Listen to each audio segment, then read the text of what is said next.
Hello friends, welcome to பிரஹ்லியாஸ் food channel. இன்றைக்கி நம்ம பார்க்க போகிறது சொரக்காயில் எப்படி கூட்டு கொஞ்சம் டிஃப்ரெண்ட்டாக செய்யலான்றது தான். வாங்க எப்படி செய்யலான்றதை பார்த்துடலாம். எண்ணெய் நல்லா சூடாயிடுச்சு. கடுகு போடுறேன்.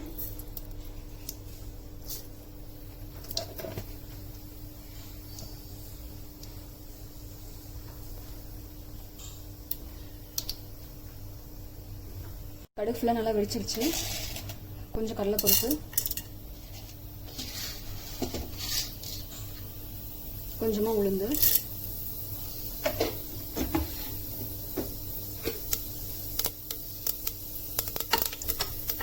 லேசாக கலர் சேஞ்ச் ஆகிற வரைக்கும் அப்படியே வறுத்துக்கோங்க.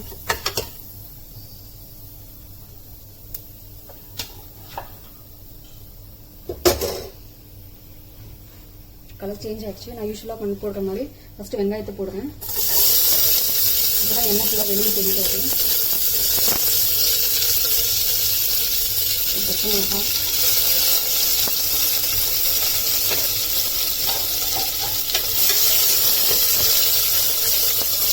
எடுத்து வச்சுருக்க கருவேப்பிலை. நான் கொஞ்சம் கருவேப்பிலை ஜாஸ்தியாக தான் போடுறேன். ரொம்ப நல்லது, உடம்புக்கு முடி நல்லா வளரும். இதுதான் வரமிளகாய்.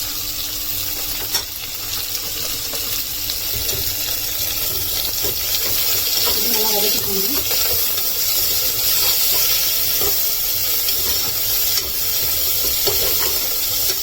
வெங்காயம் நல்லா வதங்கி வந்துருச்சு. இப்போ நான் தக்காளி சேர்த்துக்கிறேன்.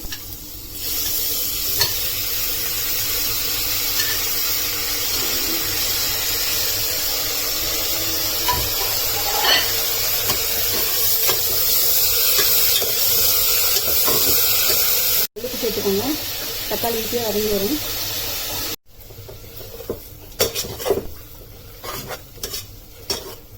கொஞ்சமாக மஞ்சள் சேர்த்துக்கிறேன்.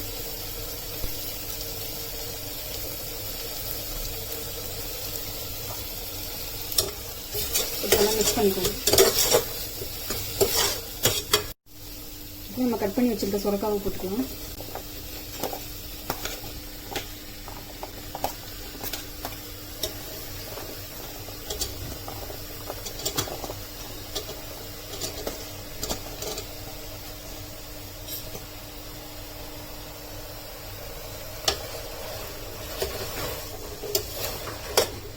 நல்லா மிக்ஸ் பண்ணி வச்சுக்கோங்க.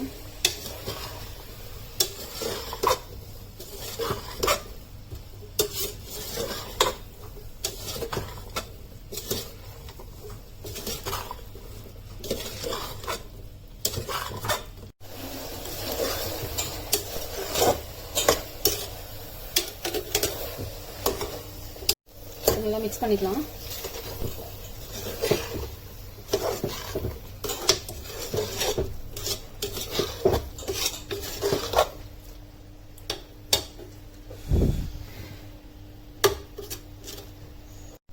தண்ணி வந்துட்டு ஒரு அரை டம்ளர் அளவுக்கு நம்ம ஊற்றிக்கலாம். ஏன்னா நிறைய ஊற்ற வேணாம். ஆல்ரெடி சொரக்காய் வந்து ரொம்ப தண்ணி காய்ன்றதுனால நல்லா தண்ணி விடும். சும்மா ஒரு அரை டம்ளர் அளவுக்கு ஊற்றிக்கோங்க. அதனால நான் இன்னும் கொஞ்சம் தண்ணி ஊற்றிக்கிறேன். ஸோ நம்ம ஒரு டம்ளர் அளவுக்கு தண்ணி ஊற்றிக்கலாம். பார்த்தீங்கன்னா நான் 2 டம்ளர் அளவுக்கு தண்ணி ஊற்றிக்கிட்டேன். லேசாக கொஞ்சம் தண்ணி மிதந்து நிற்குது. இன்னும் நம்ம குக்கர் வச்சு விசில் விட்டு எடுக்கிறப்போ இன்னும் கொஞ்சம் தண்ணி விடும். பட் நம்ம நிலக்கடலை வச்சிருக்கோம் இல்லைங்களா, அதை வந்து அரைச்சி போடுறதுனால அந்த தண்ணியெல்லாம் இழுத்துக்கும். கொஞ்சம் நல்லா கிரேவி மாதிரி, செமி கிரேவி மாதிரி ஆகிடும்.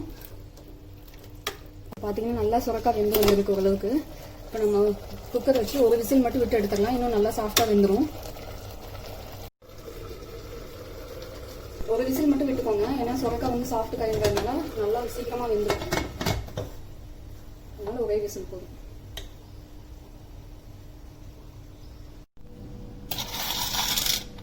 இப்போ நிலக்கடலை நம்ம வறுத்து எடுத்து வச்சுருக்கோம் இல்லைங்களா, அதை வந்து மிக்சியில் போட்டு லேசாக ஒரு அடி அடிச்சிடலாம். நல்லா பவுடர் மாதிரி வர அளவுக்கு. ரொம்ப சுற்றிடக்கூடாது. ஒரு மாதிரி நல்லா திக் பேஸ்ட் மாதிரி ஆகிடும். ஸோ அது கரெக்டாக பார்த்து எடுக்கணும். அப்போ தான் பவுடர் இதில் அப்படியே இருக்கும்.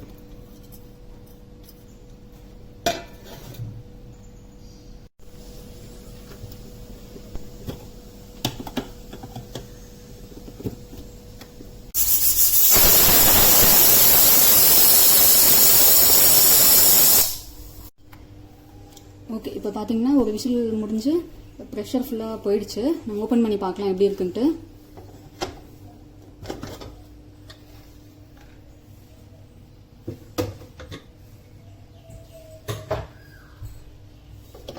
ஓகே, இது பார்த்தீங்கன்னா நல்லா கலர்ஃபுல்லாக அழகாக வெந்து வந்திருக்கு. சுரக்காய் பார்க்கும்போதே தெரியுது இல்லைங்களா, நல்லா சாஃப்டாக வெந்துருச்சு.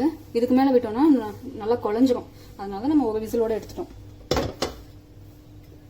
நல்லா கரண்டி போட்டு நல்லா மிக்ஸ் பண்ணிக்கலாம். லேசாக அந்த தண்ணி இருக்கு இல்லைங்களா, அது வந்து நம்ம நிலக்கடலை போட்டோம்னா ஃபுல்லாக நல்லா கெட்டியாயிடும்.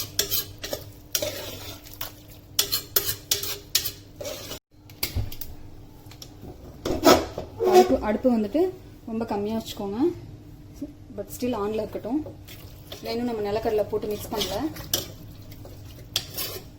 நம்ம இப்போ உப்பு காரம் ஏதாவது வேணும்னா கூட பார்த்து கொஞ்சம் போட்டுக்கலாம். ஆல்ரெடி நம்ம குக்கர் மூடி வைக்கிறதுக்கு முன்னாடி ஒரு டைம் உப்பு காரம்லாம் பார்த்துருப்போம். பட் ஸ்டில் உப்பு எதாவது பார்த்துலான்னா கொஞ்சம் போட்டுக்கலாம்.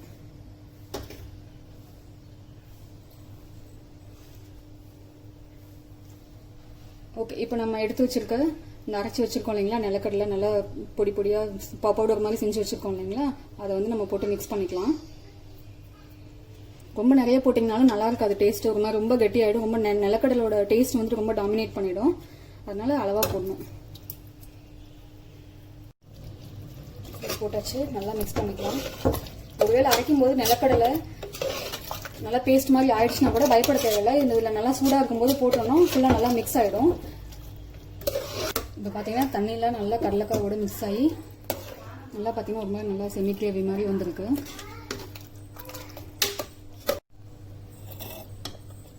இப்போ பார்த்தீங்கன்னா அப்படியே லேசாக நல்லா வெந்து வருது. நிலக்கடலை ஃபுல்லாக நல்லா அப்சர்வ் பண்ணி நல்லா ஒரு மாதிரி செமி கிரேவியாக நல்லா வந்துருச்சு. ஸோ நீங்கள் ஒவ்வொரு டைமும் வந்து சூடு பண்ணும்போது பார்த்தீங்கன்னா இன்னும் நல்லா கிரேவி வந்து நல்லா கெட்டி தான் ஆகுமே தவிர தண்ணி விடாது. யூஸ்வலாக நம்ம சுரக்காய் வந்து பண்ணோன்னா தேங்காய் அரைச்சி ஊற்றி பண்ணாலோ இல்லை நம்ம பருப்பு போட்டு பண்ணாலோ வந்துட்டு பார்த்தீங்கன்னா நல்லா தண்ணி விட்டுரும் கொஞ்சம் டைம் ஆக. ஆனால் இது வந்துட்டு பார்த்தீங்கன்னா நம்ம இன்னும் சூடு பண்ண இன்னும் கெட்டி தான் ஆகும். கொஞ்சம் நம்ம இன்னும் தண்ணி கூட ஊற்றி நம்ம சூடு பண்ணலாம். அந்தளவுக்கு நல்லா கெட்டியாயிடும். பார்த்தீங்கன்னா நல்லா அழகாக நல்லா கிரேவி மாதிரி வந்துருச்சு. இப்படி கட் பண்ணி வச்சுருக்க கொத்தமல்லியை சேர்த்துடலாம்.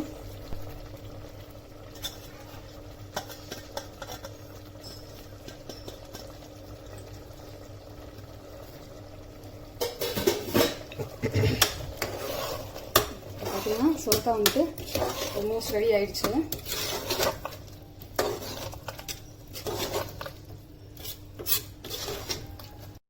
ஓகே, சுரக்காய் குழம்பு வந்துட்டு ரொம்ப அருமையாக ரெடியாக இருக்குது. நீங்களும் வீட்டில் ட்ரை பண்ணி பாருங்கள். எப்படி இருக்குன்னு வந்து கமெண்ட்ஸில் போடுங்க. வீடியோ பிடிச்சிருந்தா லைக் பண்ணுங்கள், ஷேர் பண்ணுங்கள், உங்கள் ஃப்ரெண்ட்ஸ் கிட்ட சொல்லி சப்ஸ்கிரைப் பண்ண சொல்லுங்கள். வேற ஒரு வீடியோவில் இன்னொரு ரெசிபியோட மீட் பண்ணலாம்.